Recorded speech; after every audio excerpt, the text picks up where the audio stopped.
поселке Сарабус открыли памятник жертвам депортации крымско-татарского народа. Он установлен в сквере в центре поселка, где более 10 лет назад местные жители поставили закладной камень. Инициатива установить памятник к 80-й годовщине депортации крымских татар принадлежит местному жителю Амету Кемалединову.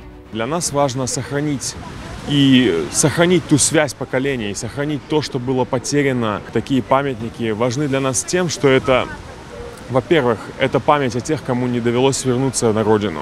А во-вторых, это осколок крымско-татарской культуры, это часть нашей нового искусства, это то, что делает Крым Крымом. Инициативу поддержали местные власти. Был объявлен сбор средств на памятник, к которому присоединились все неравнодушные. Автором мемориала, получившего название «Стела памяти», стал известный скульптор Айдер Алиев. Памятник высотой более 3 метров выполнен из инкерманского камня. Мне очень хотелось идти не по повествовательно, чтобы памятник был, а показать вот тот внутренний мир, который испытывал наш народ. Памятник, он решен условно, и там можно угадать и фигуры людей. Вот там наклонившаяся женщина, там взывающая о горе, о трагедии, там опрокинутые цветы.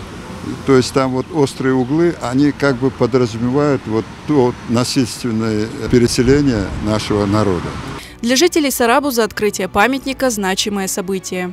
Уже 80 лет прошло с тех трагических событий, но память о них жива и должна жить. Это место в Сарабузе считается довольно-таки популярным, потому что вот слева от нас находится джами, и даже тот еженедельный пятничный намаз будет каждый раз людям напоминать об этих днях, об этой трагедии. Мына көшіп келдім, 87-дің соңына миллетімізге аңдырмақ, ұмытмасынlar деп осы себептен қойылған шей тек біздің миллетке де түгел, мына ят миллетлерге де. Біздің сүргінлік еттілер Ахметжиттен. Ахметжитте, шында Козлова деген бір улица бар, шо жерде переулкада яшайдым, құрылды памятник. Шо себептен мен бек қуанам олешеге.